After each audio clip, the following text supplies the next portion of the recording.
네, 오늘 본문 말씀 함께 보시고 설교 나누도록 하겠습니다. 네, 본문 화면으로 보여주시고요. 느헤미야 8장 5절에서 6절 말씀 함께 봉독하고 말씀 나누도록 하겠습니다. 화면을 보시고 함께 봉독하겠습니다. 에스라가 모든 백성 위에 서서 그들 목전에 책을 펴니 책을 펼 때 모든 백성이 일어서니라. 에스라가 위대하신 하나님 여호와를 송축하매 모든 백성이 손을 들고 아멘 아멘 하고 응답하고 몸을 굽혀 얼굴을 땅에 대고 여호와께 경배하니라. 아멘. 네, 오늘 말씀을 함께 나눌 텐데, 여러분들이 지금 이제 예배당에 들어오셔서 지금 찬양 시간을 갖고 지금 이제 설교를 함께 나눌 텐데, 지금 이 시간을 우리가 예배라고 부르고 있죠. 예배라고 부르고 있고, 우리가 예배를 보통 드린다라고 이렇게 표현을 하고 있는데, 우리가 오늘 예배에 대해서 함께 조금 나눠 보려고 하고 있습니다. 그래서 예배에 대해서 우리가 조금 생각해 보고 나누려고 하는데, 성경에 나오는 최초의 그 예배의 기록이 어떤 건지 혹시 아시는 분 계실까요? 성경에 나오는, 성경에 최초로 예배를 드렸던 기록, 이건 것 같다. 대충 찍으셔도 되고 네, 당연히 대답을 안 하시겠죠? 그리고 대답을 원하는 질문은 아닌 것 같아요. 설교 때 설교자가 사실 물어보는 건 뭐 이게 누가 막 이렇게 이런 건 초등부에서 사실 이렇게 많이 하는 액션이고, 성경에 나오는 최초의 예배의 기록은 그 가인과 아벨이 하나님께 제단을 쌓고 제물을 드리는 그 장면이죠. 성경에 기록되어 있는 최초의 예배의 모습입니다. 근데 사실은 예배라는 게 이 기록된 어떤 형태의 예배로서는 이 가인과 아벨이 드리는, 이 가인과 아벨의 스토리를 이야기하고자 하는 건 아니고요. 그 스토리에서 나올 수 있는 어떤 은혜나 아니면 어떤 우리가 경각심을 가져야 될 부분들은 따로 있겠지만, 그 스토리를 이야기하는 것은 아니고 최초에 등장하는 예배의 형태, 제단을 쌓고 각자 자기가 농사를 짓고 짐승을 키운 거기에서 최선의 것으로 드리려고 했었지만 어찌됐건 가인은 그렇지 못했던 그 스토리에서 나오는 그 제단의 모습이 성경에서 등장하는 최초의 예배의 형태입니다. 이걸 보면은 세월이 지난 후에 가인은 땅의 소산을 제물로 삼아 여호와께 드렸고 아벨은 자기도 양의 첫 새끼와 그 기름으로 드렸더니 여호와께서 아벨과 그의 제물은 받으셨으나 이렇게 나오고 있죠. 근데 여기에서 이게 처음 등장하는 예배 형태이고, 여기에서 하나님께서 가인의 예배는 받지 않으셨고 아벨의 제사는 받으셨던 그런 모습이 나오고 있습니다. 그리고 그 후에 나오는 또 성경에서 등장하는 예배의 형태 중에 또 등장하는 것이 노아의 제단, 노아의 이 그 스토리 안에서도 또 이렇게 느낄 수 있는 것들이 있겠지만, 노아가 창세기 8장 20절 21절을 보면 이 홍수가 끝나고 다시 이 묻이 드러나기 시작하면서 그 방주에서 나와서 처음 올려드렸던 그 제사의 모습, 제단을 쌓고 하나님께 올려드렸던 그 모습이 또 성경에서 나오는 예배의 모습입니다. 이렇게 보면 노아가 여호와께 제단을 쌓고 모든 정결한 짐승과 모든 정결한 새 중에서 제물을 취하여 번제로 제단에 드렸더니 여호와께서 그 향기를 받으시고 그 중심에 이르시되 내가 다시는 사람으로 말미암아 땅을 저주하지 아니하리니, 이렇게 말씀하고 계십니다. 이 노아의 이 홍수 사건을 가지고 제2의 창조라고도 부르거든요. 제2의 창조. 노아는 자신에게 주신 그 생명의 시작, 그리고 생명을, 그 인간들의 어떤 그런 타락한 모습과 그 많은 죄들을 하나님께서 분노하심으로 징계하셔서 인간을 멸절시킨 것이 아니라 다시금 기회를 주시고 새로운 창조를 주신 것에 대해서 노아는 땅에 나오고 묻이 드러나자마자 바로 제단을 쌓고 하나님께 예배를 드리는 것을 처음 시작으로 그 새로운 제2의 창조를 시작을 했습니다. 그래서 이 시작, 하나님께 감사와 경배 드리는 그 제단을 쌓음으로 하나님께 예배를 드린 것이죠. 노아가 그렇게 경배함으로 제단을 쌓을 때 하나님께서 그 향기를 받으시고, 향기, 그 유오디아, 우리가 드리는 그 제단의 향기를 유오디아라고 하는데, 하나님께서 그 향기를 받으시고 그 받으신 향기로 말미암아 땅을 저주하지 않겠다는 또 언약을 주셨습니다. 이런 예배의 모습, 최초에 낳은 그 제단을 쌓고 하나님께 번제를 드림으로써 하나님께 예배하는 이 구약 이 성경에 등장하는 예배의 형태가 제단을 쌓음으로 하나님께 예물을 드리고, 그 예물을 드림 가운데 하나님께 감사드리고 하나님을 높이고 경배하는 그런 모습을 볼 수 있습니다. 그리고 이제 그 뒤에도 계속해서 나오고 있죠. 뭐 이삭의 제단을 쌓는 것들도 나오고 있고, 뭐 아브라함이 제단을 쌓고 또 아들을 바치라고 했을 때 아들을 바치려는 그런 모습, 그 모든 것들이 다 구약에서 처음 등장하는 제단을 쌓고 하나님께 드리는 예배 형태가 보여지고 있습니다. 그 다음에 등장하는 것이 이 제단을 쌓는 것, 제단을 쌓음으로 예배 드리는 그 이후에 성경에서 등장하는 하나님께 예배 드리는 형태가 혹시 또 어떤 건지 혹시 대충 감이 오시는 분이 있을까요? 지금 제가 말씀드렸던 이 스토리 이후에 하나님께 제사 드리는, 또 예배 드리는 예배, 성막 아시죠? 다들 성막 아시죠? 이 성막으로 인하여서 그 안에서 이제 예배를 드리는, 하나님께서 성막에 직접 임하셔서 이스라엘 백성과 함께 하겠다고 약속을 하시죠. 그러면서 이제 출애굽기 25장에서 31장까지가 하나님께서 성막을 만들어라, 내가 그곳에 임해서 너희들과 함께 하겠다라고 이렇게 약속을 하시고, 거기에 이제 보면은 25장부터 31장까지 말씀을 보면은 성막을 어떻게 짓고 어떤 것을 놓고 어디에 위치하고 뭐 제사장은 어떻게 옷을 입어야 되고 막 이런 복잡한 것들이 나오죠. 그리고 우리가 그 보통 이제 여기까지 가기 전에 이제 멘탈이 탈탈 털리면서 성경 1년 1독이라는 그런 어마무시한 도전에서 실패를 하기가 요 전쯤이죠. 여기까지 가지도 못해요 보통. 근데 이거는 뭐 따로 이야기하겠지만 성경 1년 1독에 대해서는 이미 뭐 얘기 들으신 분들도 있겠지만 나중에 따로 얘기하도록 할 텐데, 어쨌든 거기에서 이 성막에 내가 임해서, 그 성막에 임해서 그곳에서 너희들이 제사를 드리는 것을 내가 흠양하겠다, 그곳에서 내가 예배를 받겠다라고 이야기를 하신 거죠. 이 당시 성막을 짓고 그 이후로는 하나님이 다른 곳에서 예배를 받지 않으셨죠. 성막에서만 예배를 받으셨어요. 하나님께서 지정하신 곳에서, 하나님이 이렇게 만들으라 한 그곳에서 하나님께서 주신 율법에 따라 예배를 받으신 거죠. 그런 어떤 복식, 의상까지도 사실 그때 기준으로 생각하면은 이제 저는 지금 여기에서 이제 하늘에서 이제 불이 날라와서 이제 죽겠죠. 그때 기준으로 보면. 네, 여러분들도 마찬가지고요. 네, 저나 여러분들이나 그때 기준으로 따지면 그렇다는 거죠. 어쨌든 그렇게 해서 그 성막에서 하나님께서 예배를 받기 시작하셨습니다. 그리고 그 안에 있는 어떤 그런 물건들을 보면은 그 성막 사진 한번 보여주실래요? 그 두 번째 PPT 페이지일 텐데, 이 성막 안에 있는 기물들이나, 네, 그거, 네. 맞습니다. 성막 안에 기물들이나 그 위치들을 보면은 모든 것들이 다 사람들이 다 재물을 가지고 와서, 지금 여기 지금 중간에 이제 불이 이제 지펴져 있고 그 앞에 입구 쪽 문에 이제 소가 서 있죠. 거기서 이제 저게 사람들이 자신의 죄를 하나님께 씻음 받기 위해서 가지고 오는 재물이고, 저 이렇게 번제단에서 이제 소 내장을 뭐 끄집어내고 물로 씻고 태우고 뭐 각 내 귀퉁이에 뭐 피를 뿌리고 막 이런 굉장히 복잡한 그런 절차들, 의식들이 다 있는데, 그 의식들에도 각자 다 의미들이 있고, 여기에 있는 성물들, 그 안에 있는 뭐 촛대나 물두멍이나 이런 것들도 다 의미가 있는데, 오늘은 그런 것까지 설명하기에는 이제 너무 길고 초점은 그게 아니기 때문에, 어쨌든 이런 성막을 만들어서 하나님이 주신 그 말씀대로 지어진 성막이 이런 형태를 하고 있는 거죠. 그리고 저기에서 번제를 드리고 그런 예배를 드림으로써 하나님께 예배하는 성막 예배가 시작되었습니다. 그리고 이 제사가 이제 예배를 드리는 거죠, 하나님께. 그 제사의 종류들이 여러 가지가 있었는데, 번제, 서제, 화목제, 속제제, 속건제.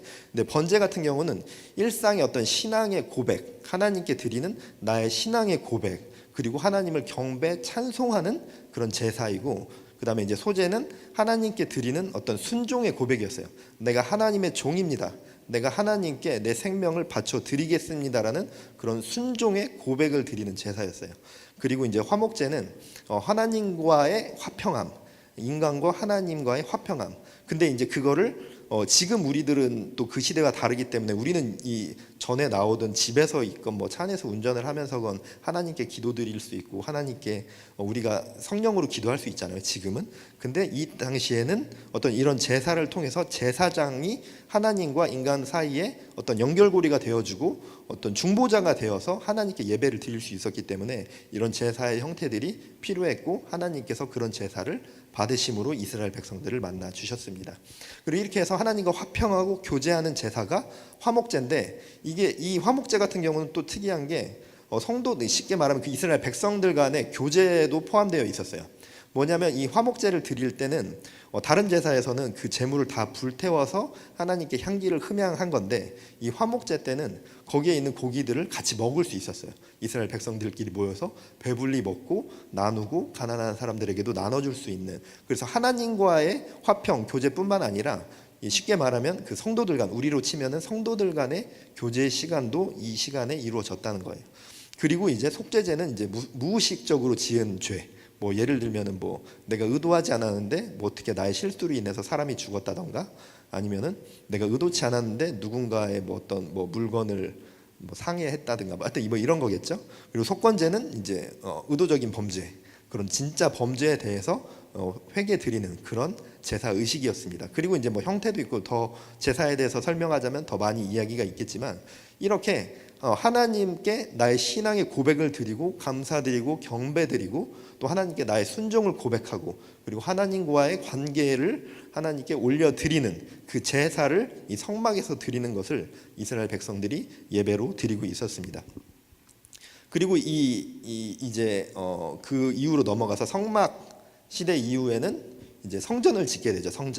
성전을 짓게 되는데, 사실은 이제 뭐 성막 이후에 성전 예배가 뭐 특별히 뭔가 이렇게 막 엄청 뭐 달라진다던가 그런 건 아니고, 이 성막의 어떤 구조나 그 형태를 천막, 쉽게 말하면 천막 형태에서 고정된 장소에서 어떤 건축을 한 거죠. 건축을 했고, 그리고 나서 이제 뭐 세세하게 따지고 또 더 그 시간의 흐름이나 어떤 이 변화들에 의해서 뭐 달라진 것들도 당연히 있지만 거의 비슷했어요. 이 성막에서 드리는 예배와 성전에서 드리는 예배는 거의 비슷했다고 보시면 됩니다. 사무엘하 7장 1절을 보면, 나는 다윗이 나는 백향목 궁에 살거든 하나님의 궤는 휘장 가운데 있다라고 이렇게 고백을 하면서 이 하나님의 드리는 이 전을, 나는 이렇게 좋은 곳에 살고 있는데 하나님이 예배 받으신 곳은 너무 이렇게 초라하다 이거죠. 그래서 이제 성전을 짓고 성전 시대가 도래하게 되었습니다. 그래서 이제 뭐 거의 비슷하게 그렇게 예배를 드린 거죠. 그리고 이렇게 성전에서 드리는 예배가 예수님 당시 그 신약 시대까지 쭉 이어지면서 드려지게 되었습니다. 근데 이제 이 성전에서 예배를 드리면서 다윗이 이제 왕궁은 이제 솔로몬이 했죠. 솔로몬이 왕궁을 하면서 약간은 이제 성막에서 있었던 것보다 조금 더 추가됐다라고 볼 수 있는 거는 시편을 낭독을 했어요. 그러니까 그 당시에 예배를 집례하는 집례자들이 시편의 말씀을 낭독을 했어요. 근데 뭐 예를 들면 지금처럼 시편을 낭독을 하고 뭐 설교하듯이 막 뭐 이거는 이런 말씀이고 이런 게 아니라 그 말씀을 낭독하는 것으로 끝났죠. 근데 이제 뭐 짧게 이렇게 낭독하는 것이 아니라 거의 뭐 1시간 가까이 시편을 낭독하고, 하나님 그 시편의 내용들이 다 뭐 하나님께 감사, 찬양, 경배 드리는 내용이잖아요. 그 성경에 근거해서 그것을 하나님께 올려드리는 고백으로 시편을 낭독하는 그런 형태로 예배를 드렸습니다. 이렇게 제사로 하나님께 감사, 경배, 찬양 올려드리고, 그리고 회개, 자신의 죄에 대한 회개와 그리고 교제로 나눴던 것들, 그런 예배로 계속해서 이어지고 있었습니다. 그리고 이제 예수님이 이제 이 땅에 오시고 이제 요한복음 2장 19절 21절을 보면은, 너희는 이 성전을 헐라 내가 사흘 동안에 일으키리라. 그리고 이제 뭐 그러나 예수는 성전된 자기의 육체를 가리켜 말씀하신 것이다.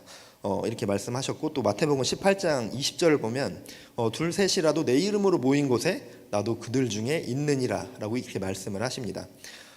이게 또 이 말씀이 또 중요하고, 구약시대와 신약시대의 굉장히 큰 차이점은, 구약시대에는 성막이건 성전이든 제단이든, 그 처음에 제단을 이야기를 했는데, 제단도 고정되지 않은 제단으로 시작했다가 나중에는 고정된 제단들이 생기기 시작했어요.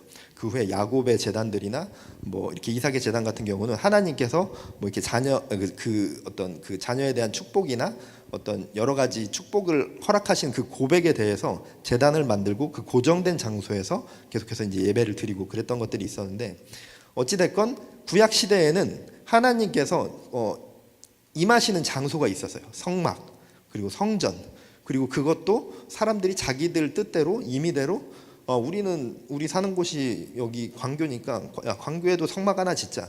야, 저기까지 서울까지 가려면 너무 멀어. 이렇게 해서 마음대로 지을 수 있는 게 아니었죠.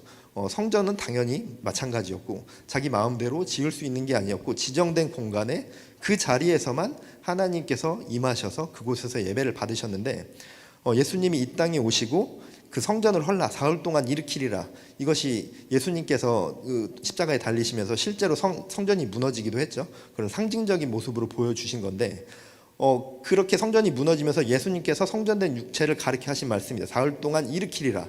그것은 이제 성전에서 드려졌던 그런 예배들은 다 폐하여졌고 예수 그리스도의 이름으로 모인 자들, 그들이 모인 곳에서 예배하는 그 모든 예배를 받겠다라고 이야기를 하신 거죠.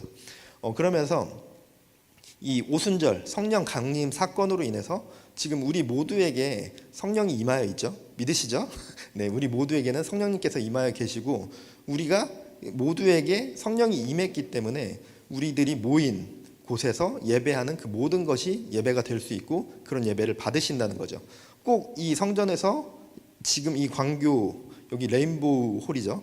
여기에서 드리는 거는 예배를 받으시고 우리가 지금 저기 앞에 저기 지역난방공사 강당에서 드리면 그 예배는 안 받으실까요?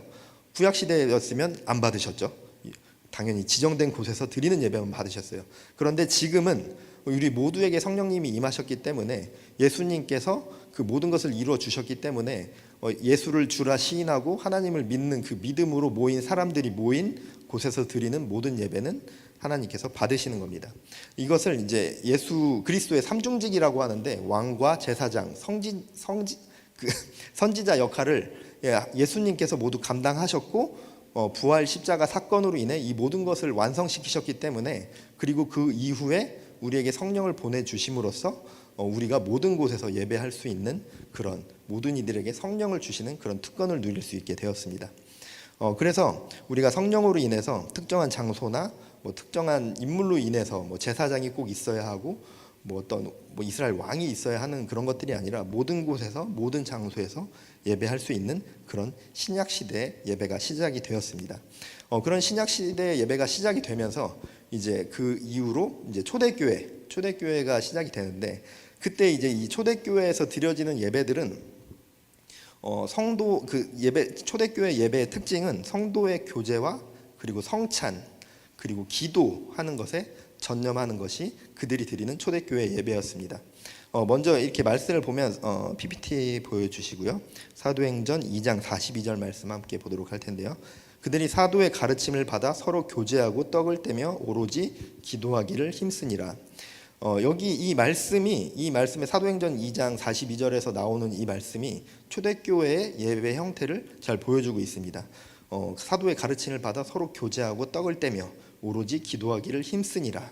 여기에서 이제 나오는 게 교제는 이제 여기에서 나오는 서로 교제하고 이에서 나오는 교제는 이제 여러 가지를 포함하고 있는 단어인데요. 이 코이노니아라는 단어, 교제하다라는 뜻인데 또 많이 들어보셨죠? 그래서 이것을 우리가 이제 흔히 생각하는 어떤 이런 정신적인 교제, 나누고 서로 함께 기도하고 하는 것들을 의미하고 있기도 한데 물질적인 교제 또한 포함되어 있는 단어입니다.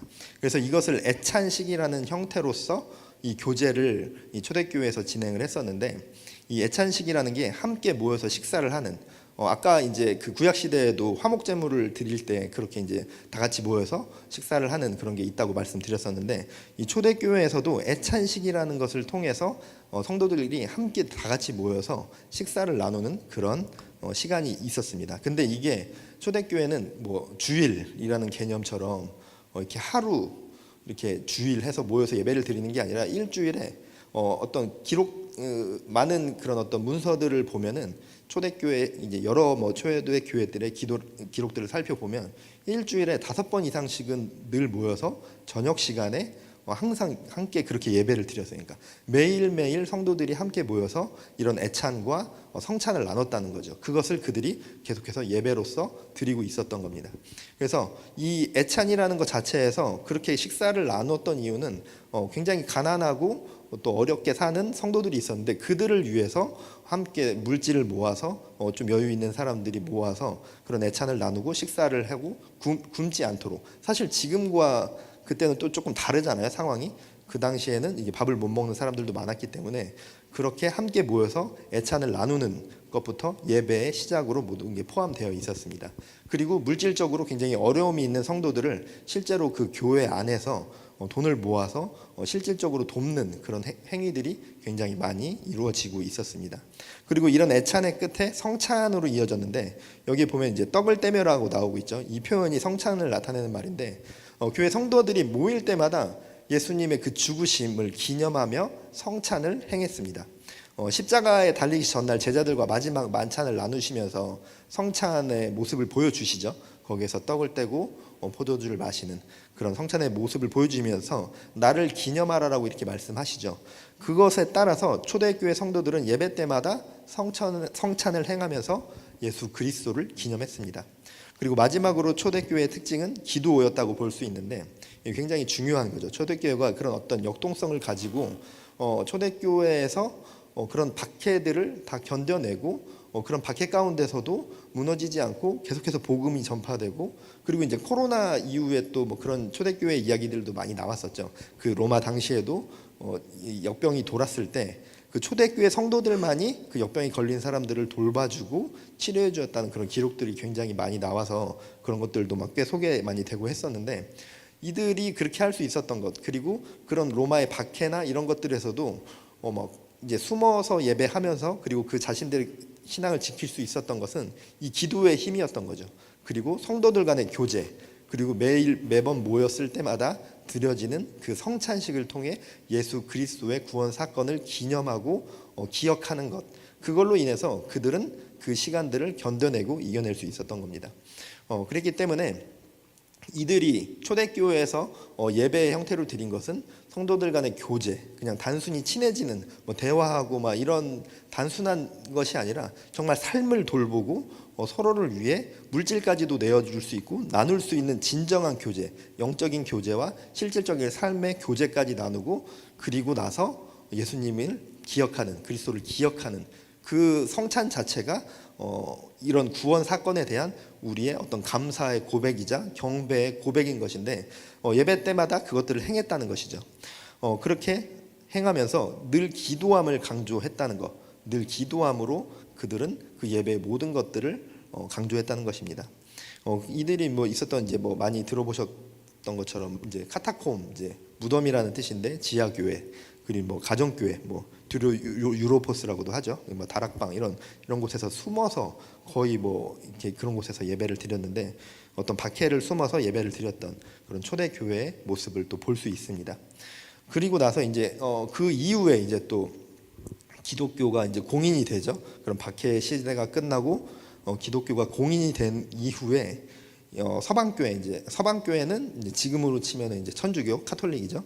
그리고 이제 그쪽은 이제 바실리카 양식이나 막 이런 것들이 굉장히 많이 교회 건축에 사용이 됐고, 그리고 동방교회는 비잔틴 양식이라고 해가지고 굉장히 화려한, 여러분들 저는 안 가봤는데 이런 유럽 여행 가면은 되게 옛날 오래된 성당이나 이런 데 가면은 되게 화려하잖아요. 마지막 PPT 한번 보여주시면 굉장히 화려하게 지어진 그런 성당들을 많이 볼 수 있는데, 이게 이제 비잔틴 양식이어서 지금 잘 보이실지 다들 아시죠? 이렇게 동그랗게 이게 천장 보면 동그랗게 돼 있는데, 그게 사실은 이게 지금 이제 굉장히 엄청 화려하잖아요. 이런 데 가보면 막 성상도 많이 있고 그림들도 막 천장에도 그림 다 그려져 있고 엄청나게 큰데, 이게 이제 처음에 시작될 때는 어떤 자신들의 어떤 세력을 과시하고 막 이런 걸로 시작된 게 아니었고, 저렇게 이게 동그랗게 지은 것은 이게 우주를 상징하거든요. 전 우주를 창조하시고 우주를 다스리시는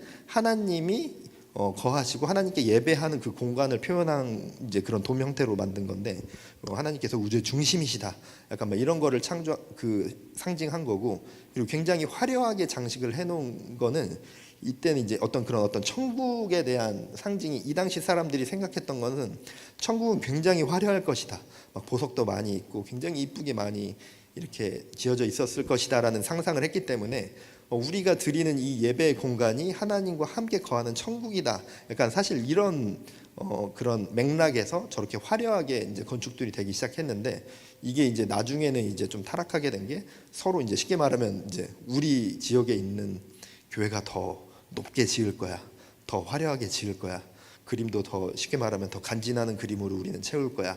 약간 이러면서 나중에 이제 타락을 하게 된 건데, 처음에 시작은 어떤 그런 세속적인 이유는 절대 아니었어요. 나중에 이제 타락을 하게 된 건데, 그렇게 타락의 길을 걸으면서 이제 뭐 사제나 뭐 교황의 신성화, 그리고 예배의 어떤 특권 의식이 생기면서 굉장히 많이 타락을 하게 됐죠. 그래서 이제 나중에 이제 그 종교 개혁이 이루어지죠.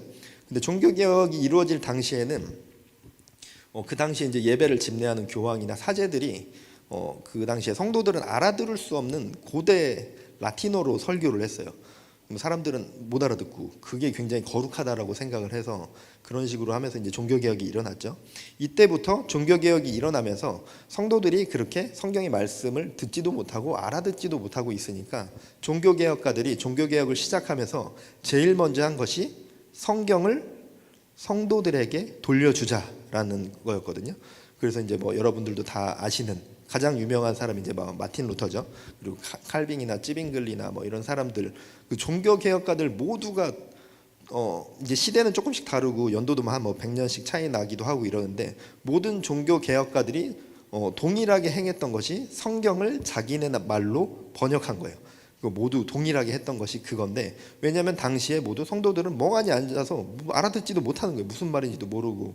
예를 들어서 제가 뭐 헬라어로 설교를 할 만한 실력이 있었으면 좋겠다. 근데 제가 헬라어로 한다고 하면 아무도 못 알아들을 거 아니에요. 뭐 어쩌다 중간에 한두 단어 알 수도 있겠지만, 그런 식으로 설교를 한 거예요. 헬라어로.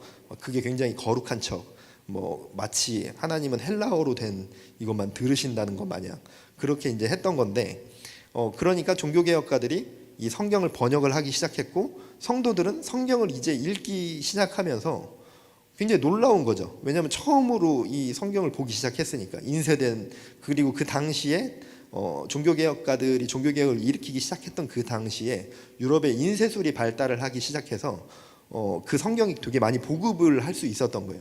그런 보급을 많이 할 수 있게 되니까 종교개혁가들이 더 번역에 많은 힘을 썼었거든요. 이 사람들에게 이 성경을 알려야 돼. 그래서 이제 이거는 이제 사족이기는 한데, 원래는 성경에 장절이 없었는데 그때 인쇄술이 발달하면서 성경을 이제 종교개혁가들이 성경을 많이 이렇게 찍어내서 이제 이렇게 막 배포하고 이렇게 판매도 되기 시작하니까 인쇄소들끼리 경쟁이 붙어서 성경을 조금 더 깔끔하게 볼 수 있게 하려고 어떤 인쇄하는 업체에서 장절 구분을 한 거예요. 자기 마음대로.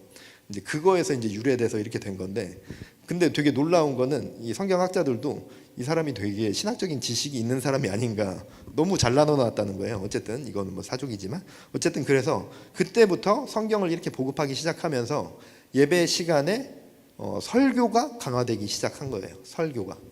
그전에는 사실은 설교라는 개념 자체가 그렇게 있진 않았어요.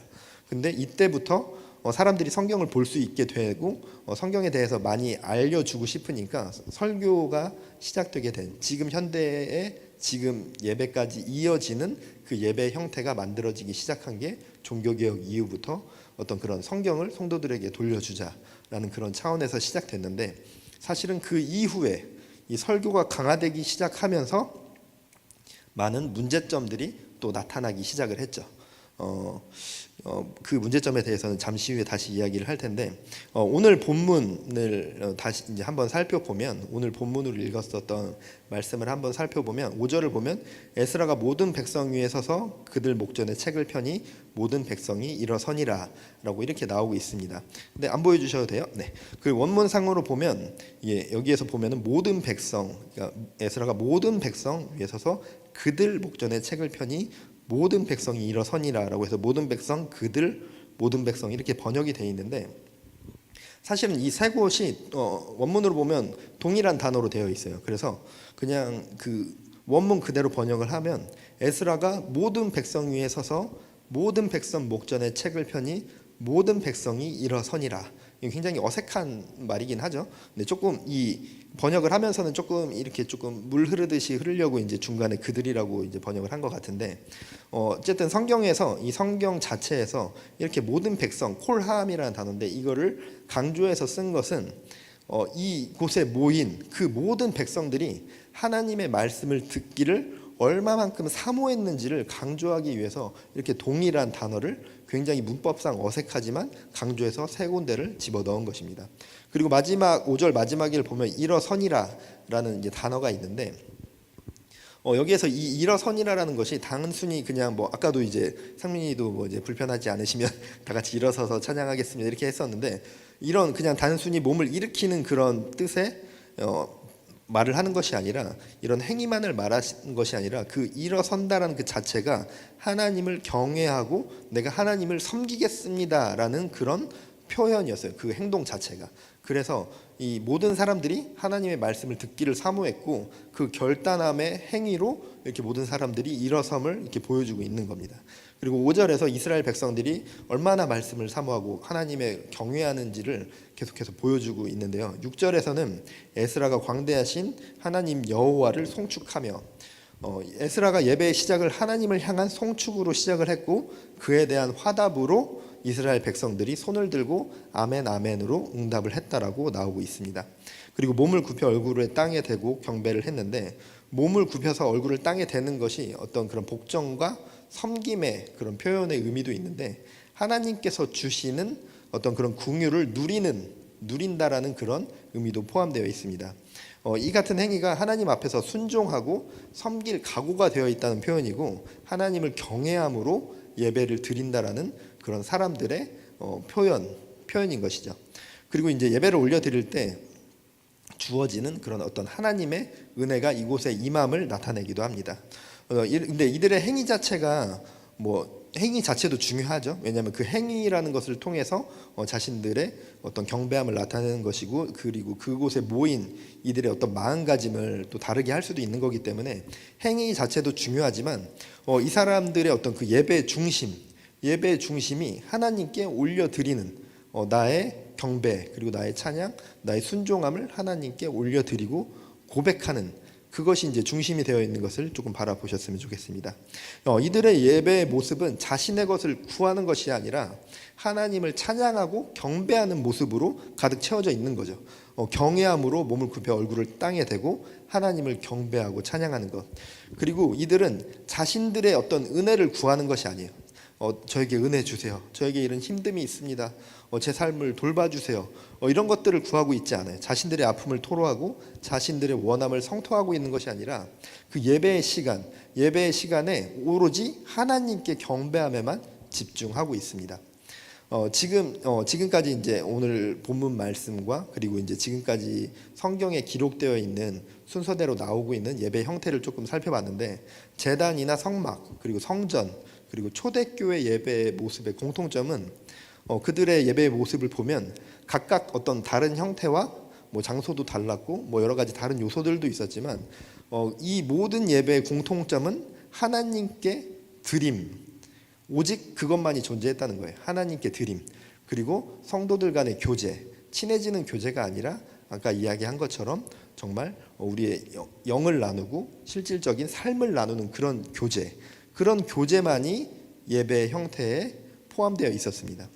우리가 예배를 드린다고 하죠. 그리고 이제 오늘 제가 설교 제목으로 예배 드리러 왔다가 은혜만 받고 가지요라고 이렇게 설교 제목을 전했는데, 여기에서 사실 설교 제목에서 중요한 건 드리러 왔다가 받고만 간다라는 것에 조금 초점을 맞춰서 설교 제목을 정했는데, 우리가 예배를 드린다고 하는데 우리가 예배라고 하는 이 시간에 정말 하나님께 드리고 있는지, 그런 것들을 조금 살펴봤으면 좋겠습니다. 내가 부르는 찬양 가운데 정말 하나님께 드림으로 찬양을 하고 있는지, 아니면은 정말 찬양의 가사가 내 마음을 좀 위로해주고, 내가 좀 힘든 상황이 있었는데 뭔가 그런 것들을 해소해주고, 또는 내가 아무 생각 없이 살고 있는 것 같았는데 뭔가 나를 결단하게 하는 그런 가사, 그래서 그거를 은혜 받았다라고 생각하면서 오늘 예배 너무 은혜 받았어라고 만족하면서 돌아가고 있진 않는지, 또는 설교를 통해서건 누군가의 기도를 통해서건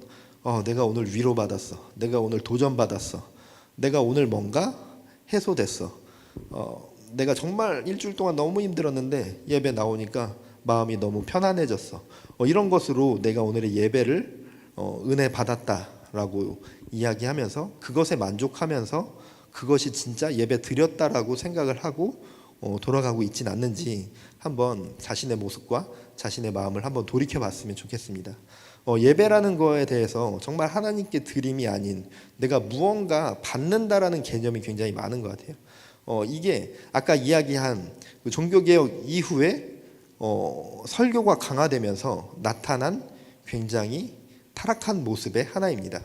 아까 이야기한 것처럼 그 성당들을 지으면서 처음에 그 돔 형태로 짓고 뭔가 이렇게 아름답게 꾸몄던 것이 그들이 그곳에서 천국을 누리고 온 우주를 다스리는 하나님을 예배하기 위해서 그렇게 꾸몄는데 결국에는 우리 교회가 더 이뻐, 우리 교회가 더 커. 그래서 점점 그 층수가 높아지거든요. 유럽의 이 성당들을 보면 서로 경쟁한 거예요. 우리가 더 커, 뭐 이런 식으로. 근데 마찬가지인 거예요. 지금 종교개혁 이후에 종교개혁이 일어났을 때 성경을 배포하고 종교개혁가들이 설교에 집중을 한 거는 그 당시에 사람들은 성경을 알지 못했고 성경을 알지 못했기 때문에 하나님의 말씀을 잘 알지 못했어요. 그랬기 때문에 설교가 강화가 됐는데 지금 종교개혁이 끝나고 500년이 지난 지금은 사실 여러분들이 성경을 못 보십니까?